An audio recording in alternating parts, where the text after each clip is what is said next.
Dear students, today we will discuss on diseases of citrus and its management. Citrus is one of the most important fruit crop of India. It suffers heavily on account of the serious damage caused by pathogen and insect pest. About a dozen of them attack this crop regularly right from nursery stage to the harvest with cognizable damage.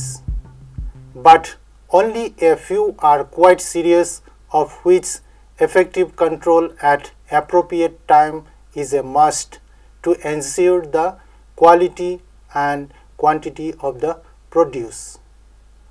Now let's discuss one by one the important diseases. First is virus and virus-like diseases. Most important one is the tristeza.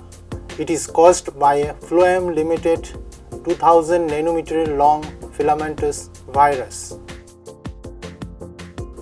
Now let's see the symptoms of the tristeza. Tristeza virus can cause diverse field symptoms based on citrus cultivars, environmental conditions, and virus strain involved. 5 different strains of tristeza virus are known to exist that cause mild seedling yellows, decline on sour orange, stem pitting on grapefruit, and stem pitting on sweet orange.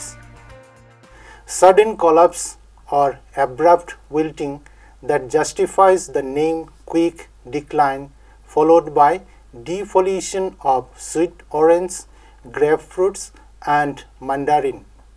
On sour orange, rootstocks are indicative of tristeza infection.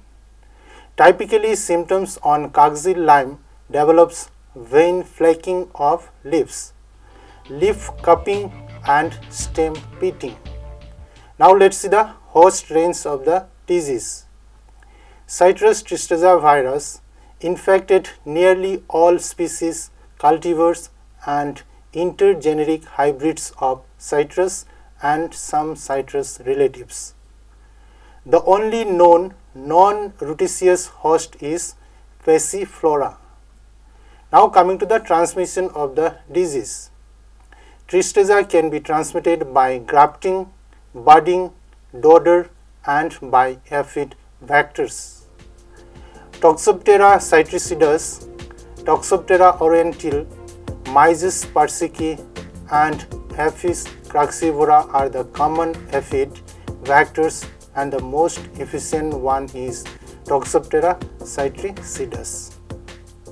Next is the detection or identification. Mexican lime or Kaxi lime is the best indicator plant for citrus tristeza virus detection that develops vein clearing, vein darkening, leaf cupping, stem pitting, or vein corking symptoms. Seedlings of grapefruits and Madame Venus or Para sweet orange pitting strain of CTV can be used for detection of stem. Next important disease is the ring spot. Symptoms of the disease. The field symptoms on mature leaves include loss of pigmentation in the form of distinct rings of 2.1 to 24.2 mm in diameter with green tissues in the middle. The number varies from 1 to several per leaf. The leaf lamina of infected plants exhibits epinasty, chlorotic flax, and leaf mottling. Later on, the infected leaves drop prematurely. Severely affected plants show dieback and decline symptom. Now coming to the transmission of the disease.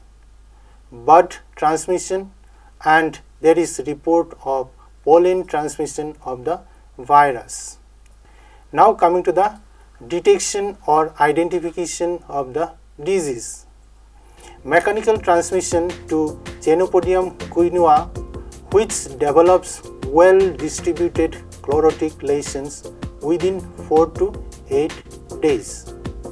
Sweet orange and grapefruits, when used as indicator plants, show shock and young leaf pattern within 4 to 6 weeks after grafting with positive samples. Cool screen house, temperature that is 24 to 27 degrees centigrade maximum during daytime or 18 to 21 degrees centigrade minimum during night is needed for symptom expression in indicator plants. Now coming to the next important disease, exocortis. Citrus trees are known to be naturally infected by 5 distinct groups of viroids. Among these, Citrus exocortis viroid is economically the most important viroid disease and present in almost all the citrus growing regions. Now let's see the symptoms of the disease. Field symptoms range from mild bark cracking to very severe bark scaling or spitting on trifoliate and Rangpur lime rootstock, accompanied by various degrees of stunting and mild to moderate decline of the trees. Twigs and branches of CEVD infected trifoliate or Rangpur lime may show yellow streak like blotches, especially on younger greenish twigs. Rough lemon is comparatively resistant. However, it may also develop mild bark cracking symptom with apparently no decline symptom. Although many of the commercial citrus cultivars are symptomless carriers, trees may be stunted to some degree on rootstocks normally considered tolerant. Next is the transmission of the disease. Citrus viroids are distributed primarily by the introduction and propagation of infected budwood and subsequently by mechanical transmission through contaminated hedging equipments, tools, knives, etc. Neither CEVD or other citrus viroids are known to be vector transmitted. Now coming to the integrated management of all the viral diseases. First one is the use of virus-free certified planting material or budwood certification. Then sanitation. Use of virus-free plants will not be of much use unless the orchards using virus-free plants are also free from other sources of infection like the old disease plants and collateral host, since the infected plant may act as foci for secondary virus spread.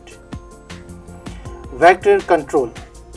For controlling aphids, scilla, mealybug and leafhopper, spray with acephate at the rate 1.5 gram per liter or monocrotophos at the rate 1.5 ml per liter or dimethoate at the rate 2 ml per liter of water.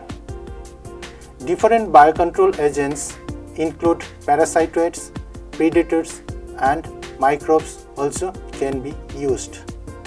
The genera Aphelinus, Mesidia and Mesidiopsis of Aphelinidae, superfamily of Chalcidoidae, are of parasitoids of aphids, and Tamarixia radiata is an effective parasitoid of citrus scilla. Similarly, different coccinelloids are useful predators of aphids. Entomopathogenic fungi like Verticillium lacani and Bacillomyces farinosus, etc. are being used commercially against T. citricidus, Apis gossypi. Cultural practices also can be followed, such as All pruning and grafting tools should be adequately disinfected with 1 to 2% sodium hypochlorite prior to any fruit picking, grafting or cutting of any tree.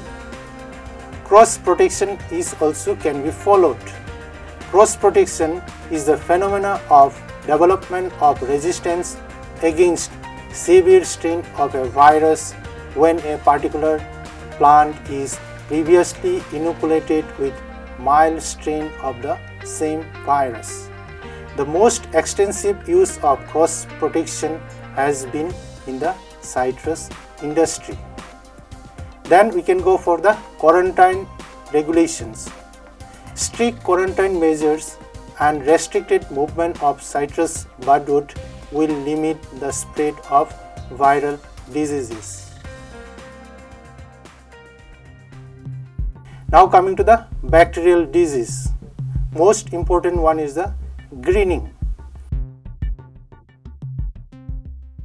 Symptom of the disease. The range and severity of symptoms vary with season, type and extent of infection, age and nutritional status of the trees. Greening infected citrus leaves are generally small, upright and frequently have symptoms with green veins and chlorotic interveinal areas. Leaf mottle is one of the best diagnostic symptoms of greening. In severe cases, leaves becomes almost chlorotic with scattered dark green islands. Infected fruits are small and misshaped. Many fall prematurely, while those that remain on the tree do not color properly, remaining green on the shade side, and hence the origin of the name, that is greening. Coming to the causal agent, it is now known to be caused by a phloem-limited uncultured bacterium with a cell wall of gram-negative type. Coming to the detection or transmission of the greening. Greening disease is transmitted by infected budwoods and in the orchards through citrus scilla. Scilla picks the pathogen in nymphal stage and transmits it when they become adult. Greening can also be spread, especially long distance and internationally, by transportation and its propagation in nurseries. Now coming to the management of the disease.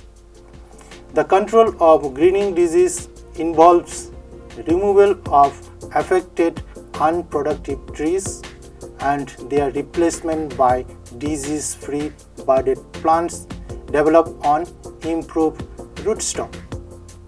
Through proper indexing program, greening-free parent trees should be selected for budwood. Regulatory measures should be strengthened to limit movement, sale and use of infected budwood or nursery stock.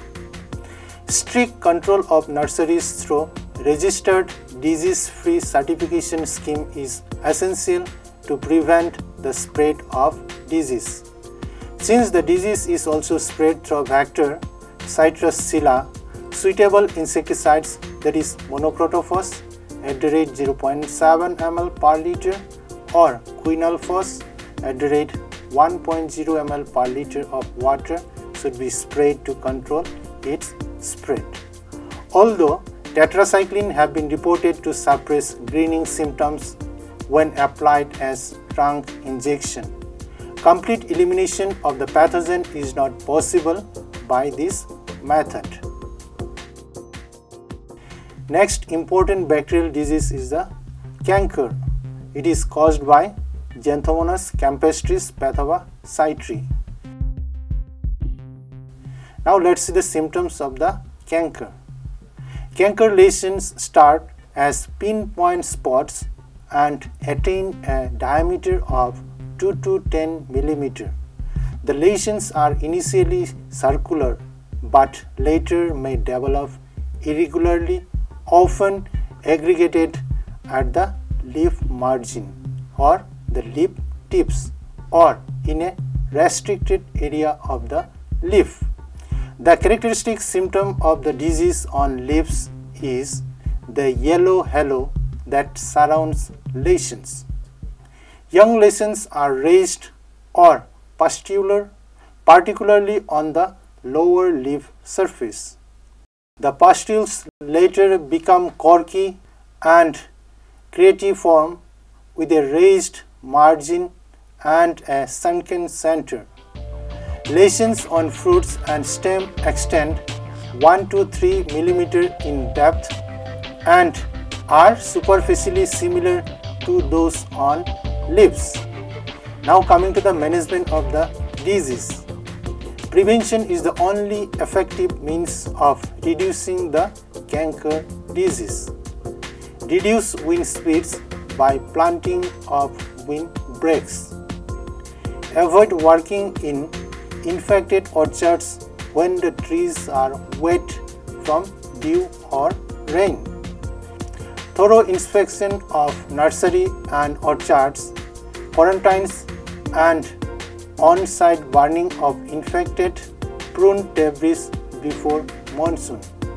3 to 4 spray of copper oxychloride at the rate 0.3% in combination with streptocycline 100 ppm at monthly interval just after the onset of monsoon.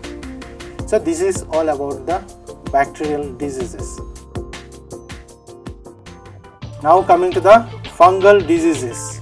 Most important one is the Phytophthora disease. It is caused by Phytophthora cytophthora, Phytophthora nicotianae and Phytophthora palmivora. Now let's see the symptoms of the disease. Phytophthora causes foot rot, root rot, crown rot, gummosis, leaf fall and brown rot disease in well-grown orchards.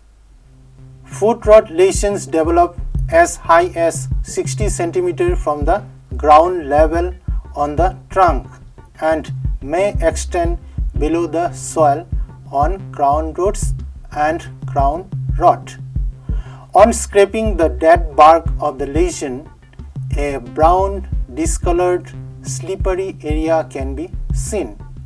Such active lesions start oozing gum, which can be seen on the trunk as brownish black oozing known as gummosis.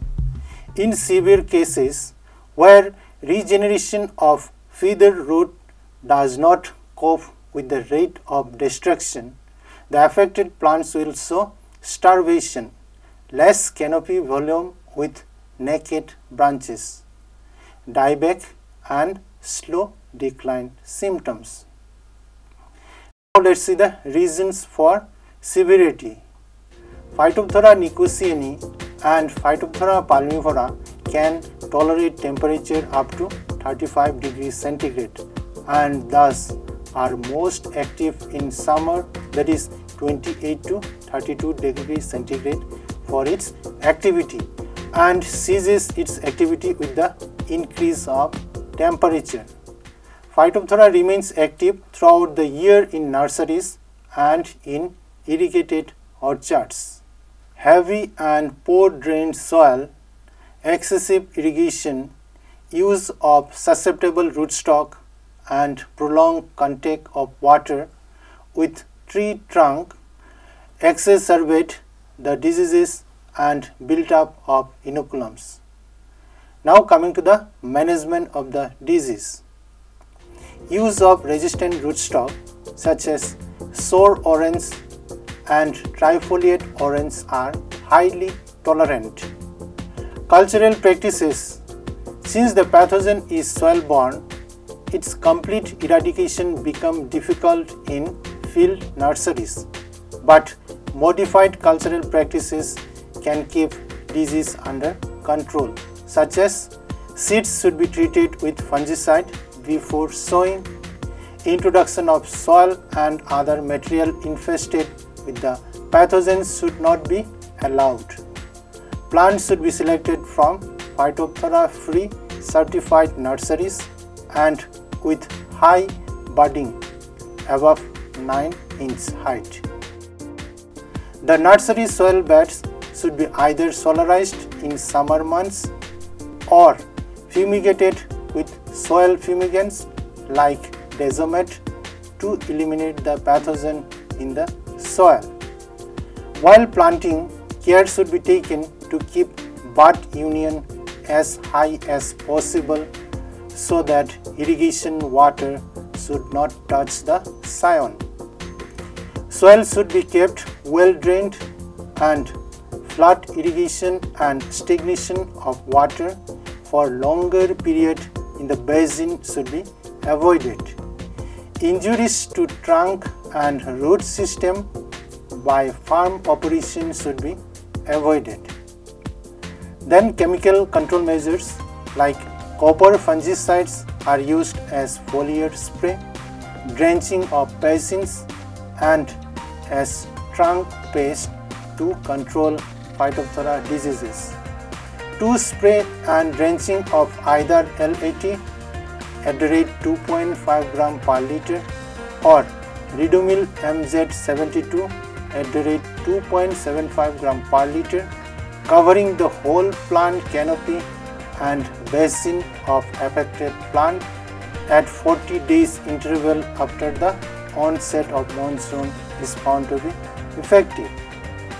Bordeaux paste should always be applied before onset of monsoon on tree trunk as prophylactic measures. So this is all about the control measure of the fungal disease. Now coming to the conclusions of this topic. Proper maintenance, care and timely application of control measure can extend the productive span of citrus orchards. The virus disease of crop plants, particularly of perennial horticultural plants, can be best managed through an integrated approach of using virus-free planting material, use of host resistance, sanitation, cultural practices, vector control and regulatory measures.